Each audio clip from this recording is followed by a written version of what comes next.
Transdev est une filiale de la Caisse des dépôts et consignations et c'est un des leaders mondiaux en transport public de voyageurs.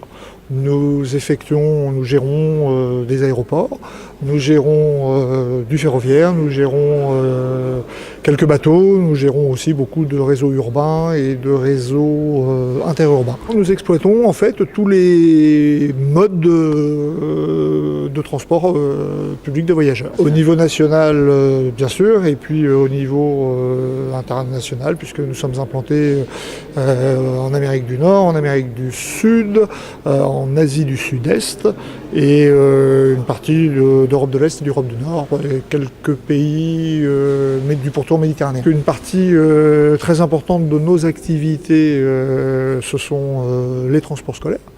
Et que c'est un sujet qui parle à chacun de nos voyageurs. Et on cherche aussi à développer l'usage des transports publics de voyageurs et l'expérience que tout à chacun a. Ça commence par les transports collectifs pour aller au collège ou au lycée quand on a la chance d'être français, puisque vous voyez au niveau de ces différentes photos que dans un certain nombre d'endroits, le mot n'est pas trop fort, il faut se battre pour aller à l'école, alors que parfois chez nous, on a plutôt tendance à se battre pour éviter d'y aller. Application financière, application aussi au niveau de la promotion de cette exposition et de la diffusion justement de cette problématique à travers les différents pays où nous sommes représentés. Après New York, aux Nations Unies, en présence de M. Ban Ki-moon, après Paris à l'UNESCO en avril dernier, en présence de la directrice générale de l'UNESCO, eh bien, on a eu un accueil tellement chaleureux et on a vu foisonner tellement d'initiatives au niveau de la Saône-et-Loire sur l'accueil de cette exposition que bien, on l'a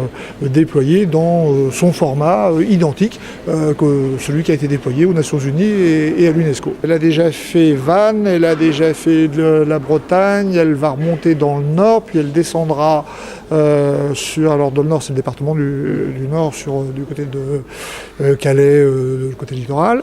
Elle descendra ensuite sur Montpellier, je crois, la Côte d'Azur. La plupart du temps ce sont les autorités organisatrices avec lesquelles on travaille, où on leur propose cette initiative qui est toujours très bien accueillie. Là maintenant on a plus à gérer les attentes, les solutions, les desiderata de chacune des communes. Mais partout un très très bon accueil et la Saône-et-Loire en est un bel exemple.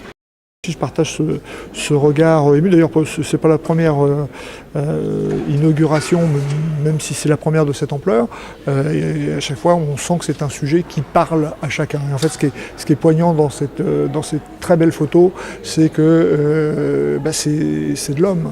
Ce sont des jeunes qui se construisent et ça parle à chacun d'entre nous au plus profond, puisque même on a su qu'ici il y avait une initiative qui consistait à reconstituer les chemins des écoles, non pas des enfants actuellement, mais aussi des parents et de leurs grands-parents.